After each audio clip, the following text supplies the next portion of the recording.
नमस्कार, मैं हूं श्वेता सिंह और आप देख रहे हैं आज तक।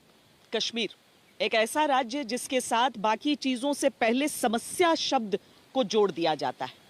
कश्मीर समस्या, कब होगा इसका समाधान, कौन कौन हो सकते हैं इसके पक्ष, क्या होगा इसका आगे का रास्ता, लेकिन क्या ये दिन अब लदने वाले हैं? क्या कश्मीर समस्या से दूर होने वाला है? क्या जिस राजनीति की बात हो रही है, जिस पहचान की बात हो रही है, वापस जिस पूर्ण राज्य को देने की बात हो रही है, जिस परिसीमन की बात हो रही है, उन सारी चीजों के बीच हिंदुस्तान का जो ताज है वो कुछ अलग चमकने वाला है।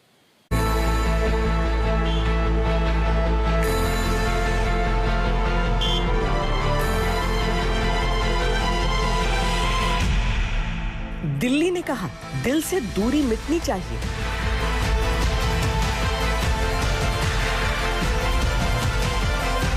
सियासत ने कहा नई शुरुआत के लिए शुक्रिया।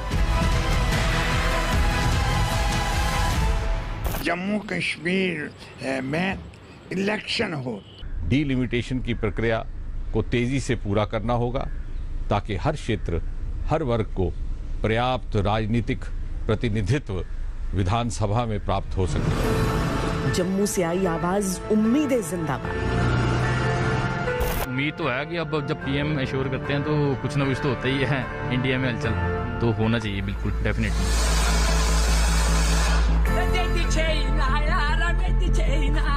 कश्मीर ने कहा जश्न के दिन रहे हमेशा आबाद।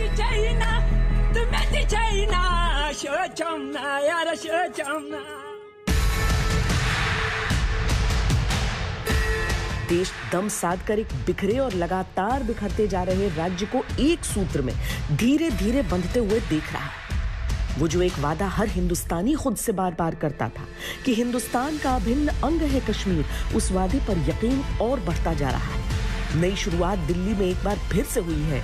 देश का इतिहास जम्मू कश्मीर के साथ रिश्तों की समीक्षा में दिल के रिश्ते तलाश रहा है। जम्मू कश्मीर की जनता ने पिछले 35-40 वर्षों में आतंकवाद की बड़ी मार सही है और प्रधानमंत्री नरेंद्र मोदी साहब ने जम्मू कश्मीर के जो लोगों की तकलीफों पर दिल से मरहम लगाने का काम किया है और आगे भी माननीय प्रधानमंत्री जी ने कहा कि वो दिल खोलकर जम्मू कश्मीर की जनता की सेवा करें। लेकिन ये बात भी करेंगे आज कि एक मीटिंग में क्या बदल गया, चंद बातों में कितना बदल गया। कौन सा रोड मैप ऐसा बन गया जम्मू कश्मीर का जिस पर सब साथ चलने को तैयार हैं। थोड़ी सी तलखी लेकिन ज्यादा मुस्कुराहट के साथ मुफ्ती भी खुश है। बहुत ही अच्छे माहौल में बात हुई। थोड़े से नाराज लेकिन बड़े अब्दुल्ला भी खुश है। मुझे अपने वतन से बात करनी है, अपने वतन के प्राइम मिनिस्टर से बात करनी। गुलाम नबी भी खुश हैं। आज की मीटिंग से स्ट्रेस बहुत कम हो गया। तो अगर ये पिछले साल मीटिंग होती बहुत अच्छा होता, लेकिन उसका जवाब प्रधानमंत्री ने दिया। बीजेपी भी खुश है। माननीय प्रधानमंत्री जी ने भी सर्वदलीय बैठक में कहा है कि हम चाहते हैं कि जम्मू कश्मीर के अंदर चुनी हुई सरकार हो और जम्मू कश्मीर के अंदर चुना हुआ मुख्यमंत्री हो। जम्मू कश्मीर को राज्य का दर्जा लौटाने की बात हुई है। चुनावों के जरिए लोकतांत्रिक प्रक्रिया को गति देने की बात हुई है। परिसीमन की बात हुई है। विकास की बातें हुई हैं। लेकिन क्या एक मीटिंग में वाकई इतना हो गया कि आगे सब आसान रहेगा या भी कई पेच बाकी है? वहाँ जाके तालिबान से डायलॉग कर रहे हैं, आपने सुना होगा हमारी गवर्नमेंट। तो जम्मू कश्मीर में डायलॉग करें और सबके साथ करें और पाकिस्तान के साथ भी करें। फिर ये जो हमें अलहदा करके हमारा डिलिमिटेशन हो रहा है, तो फिर ये तो 5 अगस्त को डिफीट करता है। दिल्ली जब कश्मीरी सियासत के नेता आए थे तो बहुत सारे सवाल किंतु परंतु लेकर आए थे, लेकिन जब दिल्ली से लौटे तो कम से कम जम्मू कश्मीर की बेहतरी की उम्मीद के साथ लौटे। 2 साल से संवाद की जो कड़ी टूटी हुई थी वो दोबारा जुड़ी है। कहा जा सकता है कि जम्मू कश्मीर की राजनीति और इतिहास दोनों नए मोड़ पर आ खड़े हुए हैं। आगे जो भी होगा अभूतपूर्व होगा।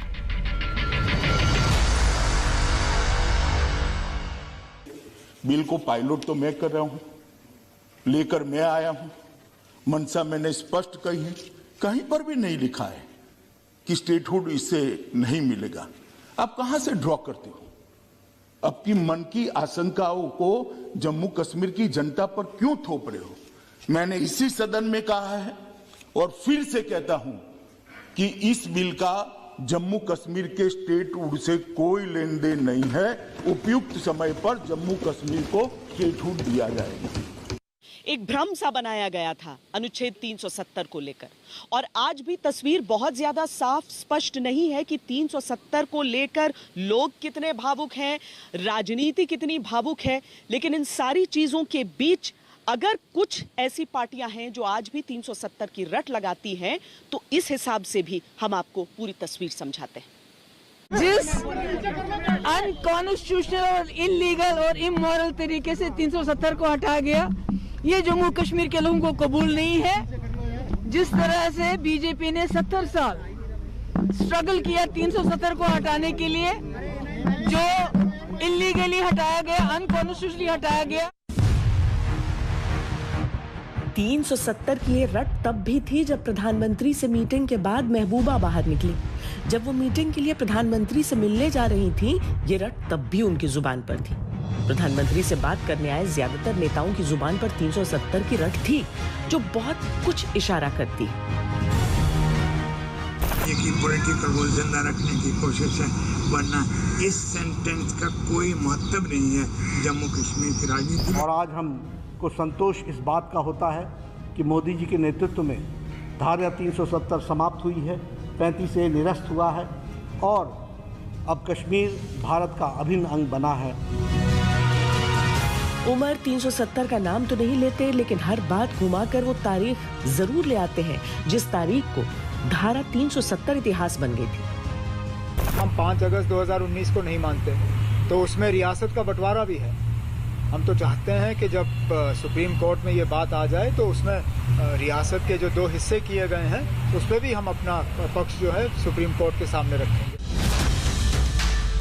कश्मीर राजनीति के नेता अब धारा 370 का जिक्र करते हैं, तब पूरे जम्मू कश्मीर की आवाम की भावनाओं का जिक्र भी साथ में ले आते हैं।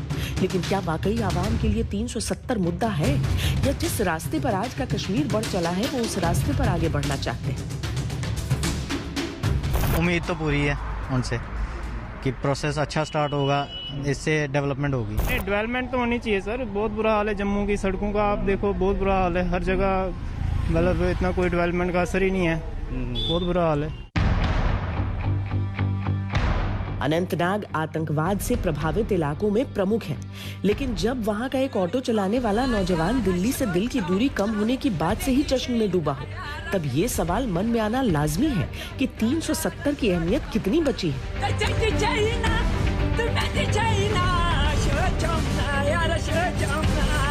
हम अगर चंद दिन पीछे भी चलें तो लोगों के मन की बात सुनने से ये पता चल ही जाता है कि उनकी नजर में धारा 370 का मोल कितना है। मरकजी सरकार है, बीजेपी की सरकार है, एक एहसास देना चाहिए कि वो हमारे हैं, एक ट्रस्ट फैक्टर डेवलप होना चाहिए। और जब एक नौजवान में वो मिसिंग लग रहा है आपको? ये मिसिंग है, क्योंकि जब नौजवान में एक वो भरोसा पैदा होगा और उन नौजवानों को आगे लाइए जो इस मुस्तकबिल के लिए, कश्मीर के मुस्तकबिल के लिए काम करेंगे। We are very thankful to government of India, specially जो आज की गवर्नमेंट है, उन्होंने नई जो हमारी यहाँ पे न्यू लीडरशिप पैदा की। यहाँ पे BDC इलेक्शन हो गए और भी इलेक्शन, पंचायती इलेक्शन हुई, जिसमें 90% से ज्यादा वहाँ पे पार्टिसिपेशन हुई। तो इट्स नॉट पॉसिबल कि आप एक ही मतलब बार में सब कुछ, मतलब एक ही टाइम पे आपको 1 दिन 2 दिन में आपको डेवलपमेंट मिलेगी। उसके लिए आपको थोड़ा वेट करना पड़ेगा। तुम लोग को बनना क्या है बड़ा होके?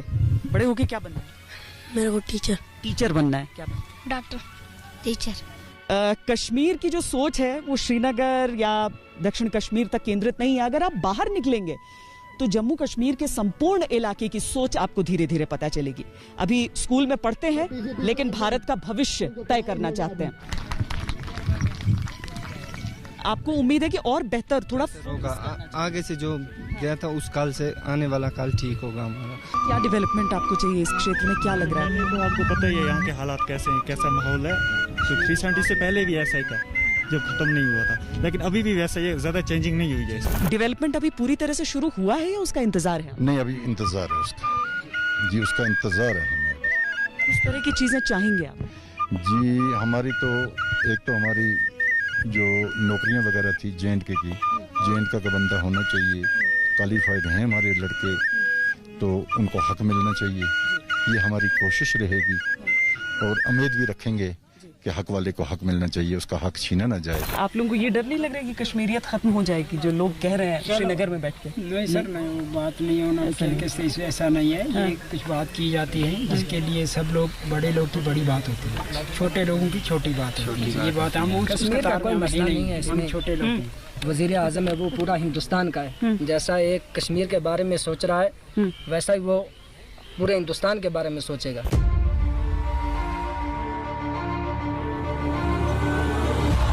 इन सारी बातों से ये समझना मुश्किल नहीं कि 370 देश के लिए जरूरी थी या कुछ सियासी लोगों की मजबूरी आज भी है। जिन लोगों को लगता था कि ऐसी बातें उनका सियासी मुकद्दर तय करती हैं, वो आज भी घाटी में इस धारा की लौ को जलाए रखना चाहते हैं। लेकिन बात उससे आगे की हो चुकी है। दिल्ली मीटिंग के साथ ही अच्छी तरह समझा भी दिया गया कि जो बीत गई सो बात गई। कश्मीर में जैसे ही कोई आहट होती है, अटकलें ज्यादा लगने लग जाती हैं। इस बार इस चीज को लेकर अटकलें लगने लगी थी कि आखिर कश्मीर में अतिरिक्त सुरक्षा कर्मियों की कंपनियों को क्यों बुलाया जा रहा है। बहुत तरह की बातें हुई, लेकिन जब बैठक संपन्न हुई तब समझ में आया कि ऐसी कोई बात नहीं है। लेकिन अभी भी परिसीमन को लेकर बहुत सारी जो बातें हैं वो हो रही हैं। परिसीमन को लेकर बहुत सारे अफवाह भी हैं। लेकिन परिसीमन क्यों जरूरी है, परिसीमन क्यों किया जाएगा और कैसे किया जाएगा, ये भी आपको समझाते हैं।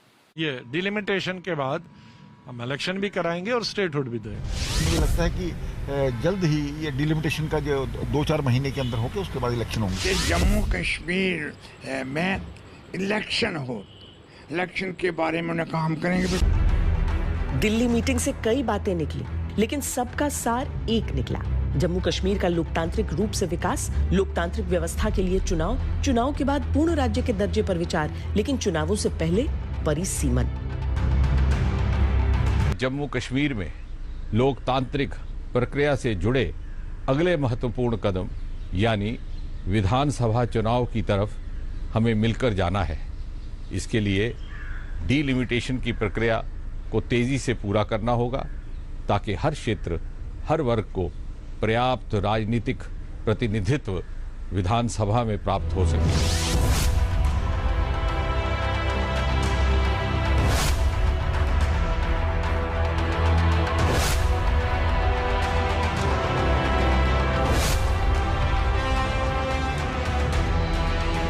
इन सवालों के जवाब में जम्मू कश्मीर का लोकतंत्र और सियासी मुकद्दर दोनों शामिल हैं। कैसे, आइए समझाते हैं। अगस्त 2019 में जम्मू कश्मीर पुनर्गठन अधिनियम लागू होने से पहले जम्मू कश्मीर राज्य विधानसभा में 111 सीटें थी। कश्मीर संभाग की 46, जम्मू संभाग की 37, लद्दाख की 4, पाक अधिकृत कश्मीर की 24 सीटें। लद्दाख की 4 सीटें अब समाप्त हो चुकी हैं, जिसके बाद जम्मू कश्मीर विधानसभा में कुल सीटों की संख्या 107 रह गई। 1995 में जब डिलिमिटेशन हुआ था, उसके बाद जो अगला सेंसस हुआ था वो हुआ था 2001 में। और यहीं पे एक बड़ी रोचक बात आती है कि जैसे 2001 में सेंसस हुआ तो 2002 में जो तत्कालीन नेशनल कॉन्फ्रेंस की सरकार थी, उन्होंने जम्मू कश्मीर के में डीलिमिटेशन एक्सरसाइज के ऊपर 2026 तक है फ्रीज कर दिया था उसको। बार बार दोनों जो संभाग हैं जम्मू कश्मीर में, वहां से जो आवाजें उठ के आती रही कि इक्विटेबल रिप्रेजेंटेशन जो थी वो प्रोविंसेस को नहीं मिली, डिफरेंट डेमोग्राफिक ग्रुप्स को जो है रिप्रेजेंटेशन नहीं मिली। माना यह जा रहा है कि परिसीमन की प्रक्रिया जो कि मार्च 2022 तक पूरी होगी, उसके बाद केंद्र सरकार 7 सीटें बढ़ा सकती है और परिसीमन को लेकर चल रही सारी हलचल इन 7 सीटों के लिए ही है। जानकारी के अनुसार सभी 7 सीटें जम्मू संभाग में जोड़ी जाएंगी। इससे जम्मू की 37 सीटें बढ़कर 44 हो जाएंगी, जबकि कश्मीर की 46 ही रहेंगी। यानी जम्मू कश्मीर की जो राजनीति अब तक सिर्फ कश्मीर केंद्रित होती थी, उसमें जम्मू की सहभागिता लगभग बराबर की हो जाएगी। और ऐसा होने पर जिन राजनीतिक दलों की राजनीति कश्मीर केंद्रित रहने की वजह से शासन में उन्हें बनाए रखती थी, उसे सीधी चुनौती मिलेगी। पॉलिटिकल पार्टीज का डिफरेंट इलाकों में अपना वोट बैंक होता है और डिलिमिटेशन से जब सरहदें चेंज होती है, एक हुदूद चेंज होता है, बाउंड्रीज चेंज हो जाती है, तो एक का वोट बैंक दूसरे में जाता है। अब मतलब ये देखना होगा कि जब बाउंड्रीज खींची जाएंगी कि डिलिमिटेशन कमीशन की रिपोर्ट आएगी कि उसमें किस तरह की बाउंड्रीज खींची गई है और किस बिना पर यह खींची गई है और क्या फैसले इसमें लिए गए हैं, किसका वोट किधर जा रहा है और किसका वोट किधर नहीं जा रहा है, इससे क्या फायदा होगा। तो मतलब इसमें लाजमन मतलब आमतौर पर एक पार्टी को नुकसान होता है, एक पार्टी को फायदा होता है। यही वजह है कि कश्मीर केंद्रित पार्टियां परिसीमन को लेकर विरोध की स्थिति में है, जबकि बीजेपी परिसीमन के बाद नई राजनीतिक संभावनाएं तलाश रही। इसीलिए चुनाव परिसीमन कराने के बाद कराए जाने के पक्ष में है। कश्मीर में लंबे समय तक चंद परिवारों का वर्चस्व रहा है। धारा 370 के हटने के बाद कुछ लोग इसे लेकर बहुत मुखर भी हुए। लगा ऐसे जैसे राजनीति का कोई दूसरा चेहरा देखने को मिल सकता है। लेकिन अभी जो कार्रवाई चल रही है, जो चीजें बदलने वाली हैं, चाहे परिसीमन हो, चुनाव हो और उसके बाद मुमकिन है पूर्ण राज्य का दर्जा, तो क्या इस परिवारवाद की राजनीति से निकलेगा या फिर वही पुराने चेहरे फिर कश्मीर की राजनीति में नजर आने वाले हैं? कार अलायंस के मेंबर्स हैं, वहाँ पे किसी ने तो ये नहीं कहा ना आपके पास 5 अगस्त को हम कबूल करते हैं, आगे बढ़िए। हमने कहा ना कि हम वहाँ लोग नाराज़ हैं, इस फैसले से खुश नहीं हैं, वो चाहते हैं कि तब्दीली हो, लेकिन अब हमें लोगों को धोखा भी नहीं देना है। लंबे समय तक कश्मीर की राजनीति में शासक की भूमिका में रहे दलों को परिसीमन क्यों अच्छा नहीं लग रहा, इसकी एक वजह तो हम आपको बता ही चुके कि सीटों का गणित बदल जाएगा। इसके अलावा एक और बड़ी वजह है जो सियासी घरानों के अस्तित्व के लिए बड़ी चुनौती पेश कर सकता है। जम्मू कश्मीर की मौजूदा 83 विधानसभा सीटें हैं, जिनमें से 7 अनुसूचित जातियों के लिए आरक्षित हैं। दिलचस्प यह है कि 7 सीटें जम्मू संभाग में है, कश्मीर में एक भी नहीं। ये माना जा रहा है कि 11 सीटें इसके अतिरिक्त अनुसूचित जनजातियों के लिए भी आरक्षित की जा सकती हैं। अभी तक इस समुदाय के लिए एक भी सीट आरक्षित नहीं है।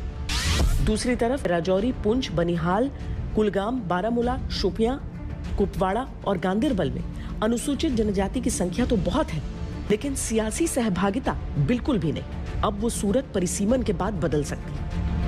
सारा माजरा है जम्मू कश्मीर का, ये शुरुआत हुई 1947 से, और 1947 से जो हमारे विस्थापित लोग हैं, जो डिस्प्लेस पर्सनल पीपल हैं हमारे, जो 1947 के 70 साल से ये जो समुदाय है, हमारा समुदाय है, ये जो है मांग कर रहा है कि हमारी आप पॉलिटिकल रिप्रेजेंटेशन दीजिए, क्योंकि अंत में ये पीपल्स रिप्रेजेंटेशन एक्ट है और वहां से तकरीबन 8 सीटों के करीब जो जनसंख्या थी हमारी उठकर यहाँ आई थी। तो इसलिए हमारे लोगों को जो है रिप्रेजेंटेशन मिलना ये बहुत पुरानी मांग है और पीओजेके के लोगों की, तो इसलिए पीओजेके के जो रिफ्यूजीज हैं उनको भी तकरीबन 7 से 8 सीटों की रिप्रेजेंटेशन जो है मिलनी चाहिए। इसलिए हम उम्मीद करते हैं कि डिलिमिटेशन कमीशन जो है इसके बाद ये जितने भी लोगों के कंसर्न्स हैं इनको ये एड्रेस करेगा।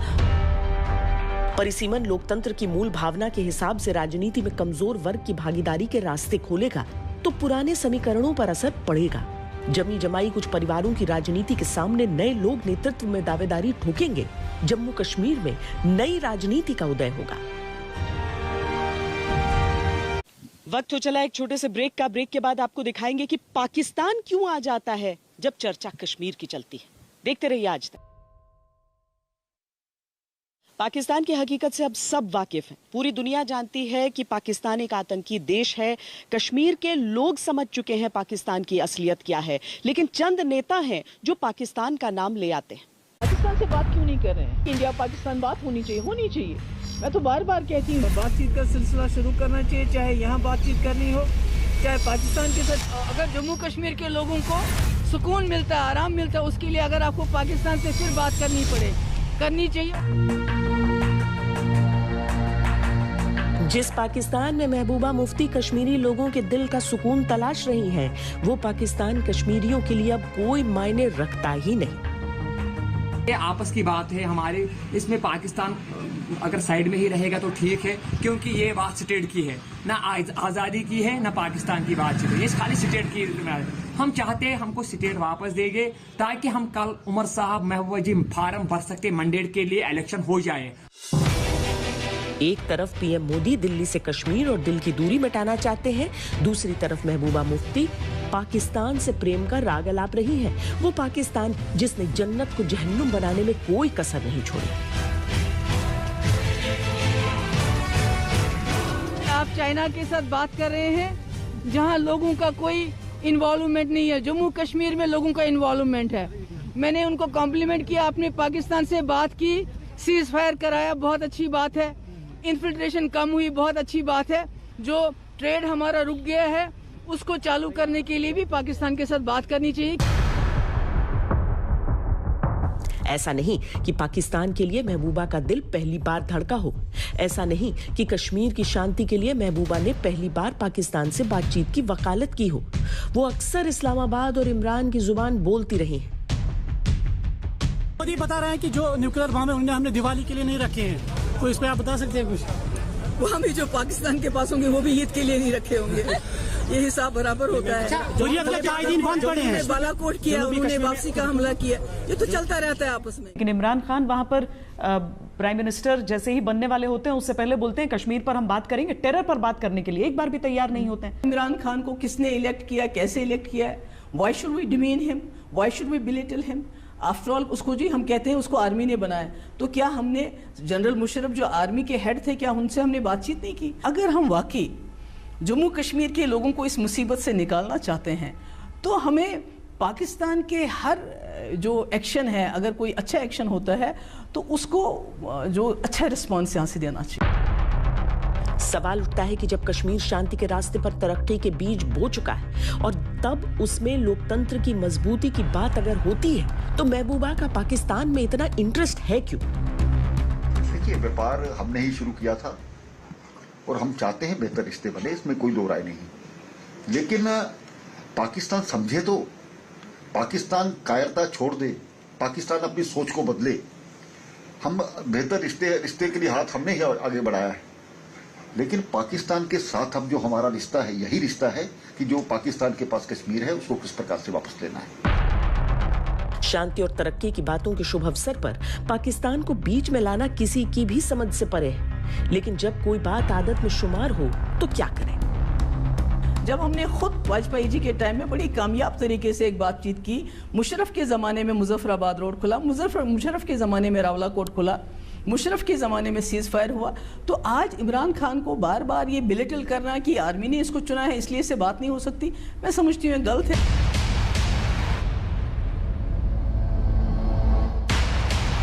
24 जून को जिस दिन उनकी पीएम मोदी से दिल्ली में मुलाकात हुई, उससे एक दिन पहले श्रीनगर में उन्होंने पाकिस्तान से बातचीत के लिए तर्क दिया था, लेकिन गुपकार के साथी फारूक अब्दुल्ला ने मौके की नजाकत को भांपते हुए किनारा कर लिया।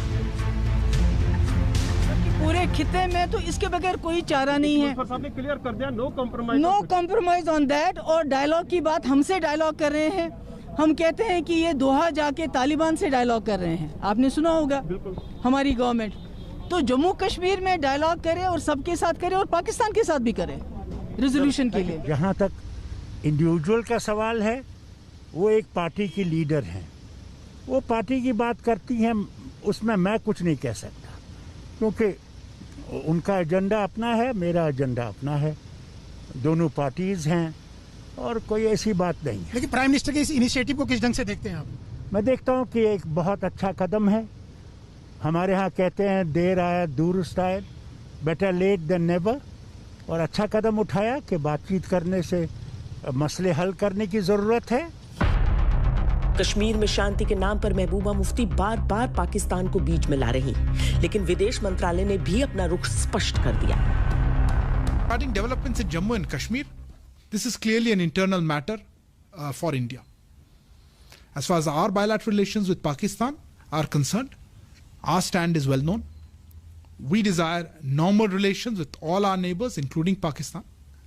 Pakistan must work towards creating a conducive atmosphere, including by taking credible verifiable and irreversible actions to not allow any territory under its control to be used for cross-border terrorism against India in any manner.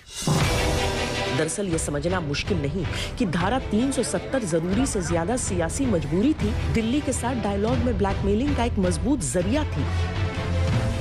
370 जो है बिल्कुल आप dilute नहीं करेंगे, बिल्कुल dilute नहीं करेंगे। 370 आप डाइल्यूट करेंगे तो मेरे जैसे लोग जो नेशनलिस्ट पार्टी से आए हैं, मेरा जन्म हुआ है कांग्रेस में, तो हम लोग भी हाथ खड़े कर देंगे। फिर आप निपटो उनके साथ, वो जिन्होंने लिए हुए हैं, फिर आपको उनके साथ आपकी बातचीत होगी, फिर हम लोगों का रोल ही खत्म हो जाएगा। बात एक तरफा भी नहीं है। जब 370 हटी तो पाकिस्तान में भी पाकिस्तान परस्त कश्मीरी नेताओं को लेकर टीस उभर आई थी, लेकिन न पाकिस्तान परस्ती की घाटी में अब कोई गुंजाइश बची है, न पाकिस्तान की चालों के लिए जमीन। जब भी किसी समाधान की बात होती है, शांति की बात होती है, तो कुछ ऐसे तबके निकल आते हैं जो नहीं चाहते हैं कि समाधान मिले, क्योंकि उनका अपना इंटरेस्ट इसमें रहता है। इस बार भी इस तरह की आवाजें सुनाई देने लगी। कश्मीर के मुद्दे पर जब पाकिस्तान की वकालत जम्मू कश्मीर के नेताओं की तरफ से होती है, इससे कौन खुश होता है ये समझना मुश्किल है, लेकिन कौन जम्मू कश्मीर में होने वाली जरा सी आहट पर बिलबिला उठता है ये समझना बहुत आसान है। एक चीज जो बड़ी वाज़ेह हुई कल की नशिस्त से वो ये है कि वजीर आजम नरेंद्र मोदी ने इस बात का एतराफ कर लिया कि दिलों की दूरी है और कश्मीरी दिल्ली से दूर हैं। ये तो बात सामने आ गई और कहा कि मैं चाहता हूं कि इस नशिस्त से दिलों की दूरी को मिटाना चाहता हूं और दिल्ली की दूरी को मिटाना चाहता हूं। तो एतराफ था। ये जो तासुर दिया जा रहा था पहले कि वहां हालात मामूल की तरफ लौट आए हैं, सबने 5 अगस्त 2019 के इक़दामात को खुले दिल से कबूल किया है और इन इक़दामात से जो है जम्मू और कश्मीर, मकबूजा जम्मू और कश्मीर की सूरत हाल बेखुशगवार तब्दीली आएगी। आज ये जुमले उसकी नफी कर रहे हैं। ये वही कुरैशी हैं जो दिल्ली में कश्मीरी नेताओं की प्रधानमंत्री मोदी के साथ मीटिंग की खबरों को लेकर इतने बौखला गए थे कि संयुक्त राष्ट्र सुरक्षा परिषद को खत लिख डाला कि भारत को रोका जाए। सच कहे तो ये एक ऐतिहासिक और एक बहुत इंपॉर्टेंट मीटिंग थी, लेकिन पाकिस्तान को ऐसा झटका लगा है, उनको पता ही नहीं लगा कि क्या हुआ है। और पाकिस्तान के जो विदेश मंत्री हैं कुरैशी जी, उन्होंने कहा है कि ये अनसक्सेसफुल और पॉइंटलेस मीटिंग थी। उन्होंने कहा कि ये एक ड्रामा और पीआर एक्सरसाइज थी और उन्होंने इस मीटिंग को डाउन प्ले करने की कोशिश की है। देखिए, पाकिस्तान तो सदा झूठ और रिटोरिक्स के ऊपर में ही रहा है। सबसे बड़ी बात यह है कि जो एपीएचसी है हुर्रियत, उनको ना तो इनवाइट किया और वो आज के दिन में बिल्कुल इररिलेवेंट हैं। और देखिए 24 जून को जब दिल्ली में दिलों की दूरियां मिटाने के लिए संवाद की प्रक्रिया चल रही थी, तब पाकिस्तान में अजब सा नाटक चल रहा था। पाकिस्तानी सेना के चीफ आईएसआई के अधिकारियों के साथ इमरान खान गहन मीटिंग में चले गए। स्पष्ट है कि कश्मीर को लेकर पाकिस्तान की हालत दयनीय है, लेकिन फिर भी उसके इशारों पर काम करने वाले कुछ लोग इस तरफ भी हैं जो रंग में भंग घोलने की हिमाकत कर ही जाते हैं। श्रीनगर में पुलिस थाने पर हमला हो गया, कठुआ बॉर्डर पर घुसपैठ की कोशिशें शुरू हो गई। ये सब 24 जून की दिल्ली की बैठक से 48 घंटे पहले हुआ। सवाल उठना लाजमी है कि कौन नहीं चाहता कि अमन कायम रहे। हत्याओं का सिलसिला कुछ नियतों पर सवाल तो उठाता ही है। ये तस्वीरें श्रीनगर की हैं। बीच सड़क पर 2 आतंकियों ने पुलिस इंस्पेक्टर परवेज अहमद डार की पीठ में गोली मारकर हत्या कर दी। इंस्पेक्टर परवेज सीआईडी में थे, आतंकियों की हर चाल का पता लगाते थे, इसीलिए उन्हें टारगेट बनाकर हमला किया गया। हमले की जिम्मेदारी ली आतंकी संगठन द रेजिस्टेंस फ्रंट यानी टीआरएफ ने। ये वही टीआरएफ है जिसने कश्मीर में पिछले कुछ साल में पुलिसकर्मियों और कई बीजेपी नेताओं की भी हत्या की। कश्मीर में आतंकी अगर इस तरह से एक्टिव दिख रहे हैं तो उन किरदारों को समझना मुश्किल नहीं जो सरहद पार बैठे हैं। हाल ही में हुए सोपोर एनकाउंटर के बाद मिली जानकारी इसकी पुष्टि करती है। हथियार और असला ड्रोन के जरिए हमारे देश में भेजा जा रहा है। ये भी एक खतरा है, मतलब कि अगर इस तरह से असला और एमुनिशन और ड्रग्स अगर हमारे देश में आते रहेंगे तो हो सकता है कि हमारे अंदरूनी माहौल को बिगाड़ने की कोशिश जारी है। पाकिस्तान की किस्मत में 5 अगस्त 2019 की तारीख नश्तर की तरह चुभती है। अब से 24 जून 2021 भी उसे दर्द देती रहेगी। वैसे बेहतर है वो ऐसी तारीखों की आदत डाल ले, क्योंकि तारीख तो बदलने वाली है। रुक रहे एक छोटे से ब्रेक के लिए, आप देखते रहिए आज तक। राजनीति के एजेंडे कई हो सकते हैं, लेकिन जनता का एजेंडा होता है विकास। इस बैठक के बाद अब सबके मन में सवाल ये उठ रहा है कि क्या पूरी स्पीड के साथ उस दिशा में राज्य बढ़ने वाला है?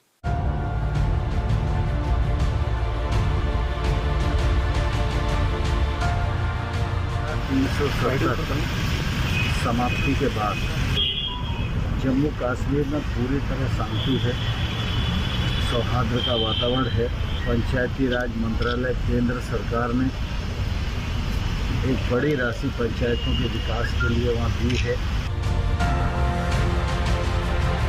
दिल्ली आए कश्मीरी नेताओं ने प्रधानमंत्री मोदी से जो बात की, उसमें हर बात का अंतिम एजेंडा जम्मू कश्मीर का विकास ही था। घाटी शांत है, शांति में विकास के वादों और इरादों की समीक्षा अच्छी तरह की जा सकती है। केंद्र की तरफ से जम्मू कश्मीर के औद्योगिक विकास के लिए 28,400 करोड़ रुपए की परियोजना को हरी झंडी दी गई। जमीन तक विकास पहुंचे, इसके लिए 21 विषयों को पंचायतों के हवाले करते हुए उन्हें सशक्त बनाया गया। आर्थिक मदद भी उनके हाथों तक पहुंचाई गई। इस साल के जाड़ों में घाटी के अंदर 24 घंटे बिजली व्यवस्था बनाई गई। राज्य में 2022 तक गांव-गांव तक सड़क पहुंचाने की योजना शुरू की जा चुकी है। इसके अलावा आयुष्मान भारत योजना के तहत जम्मू कश्मीर के लिए प्रधानमंत्री जन आरोग्य योजना सेहत की शुरुआत की जा चुकी है, जिसके तहत जम्मू एवं कश्मीर के सभी निवासियों को मुफ्त बीमा कवर प्रदान किया जाएगा। जम्मू कश्मीर आयुष्मान भारत सेहत स्कीम शुरू की गई है। आप सोचिए, जब इस स्कीम के तहत राज्य के प्रत्येक व्यक्ति को 5 लाख रुपए तक का मुफ्त इलाज मिलेगा, तो उनके जीवन में कितनी बड़ी सहूलियत आएगी। दिल्ली से श्रीनगर तक दिलों की दूरी कम करनी है तो राहत, रोजगार, सेहत और शक्ति का भरोसा जनता के बीच स्थापित करना ही होगा। जैसे ये कोरोना का सिस्टम जो खत्म होगा, तो फिर हम अपने लिए बेस्ट देखेंगे, चॉइस देखेंगे कि हम कहाँ एडजस्ट हो सकते हैं।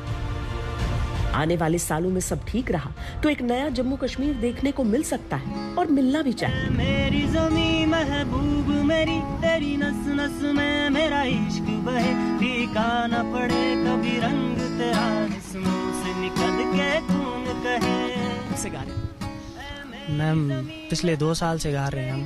तो क्या करना चाहते हैं? Ma'am I am a big fan of Arijit Singh sir, so उनकी तरह बनना चाहता हूँ, मतलब उनकी तरह एक अलग ही पहचान बनना चाहता हूँ। इसके अंदर सूफी परंपरा का सबसे बड़ा गढ़ हमारा जम्मू और कश्मीर रहता था। कहाँ चले गए सूफी? किसने निकाल दिया उनको? किसी ने एक शब्द उनके लिए क्यों नहीं बोला? क्या वो कश्मीरियत का हिस्सा नहीं थे? मैं मानता हूँ कि कश्मीरियत की बात करते हैं तब इनकी भी चिंता करनी चाहिए, कश्मीरी संस्कृति की भी करनी चाहिए और पूरे कश्मीर की करनी चाहिए। हमारी इस खास पेशकश में इतना ही। देश और दुनिया की बाकी खबरों के लिए आप देखते रहिए आज।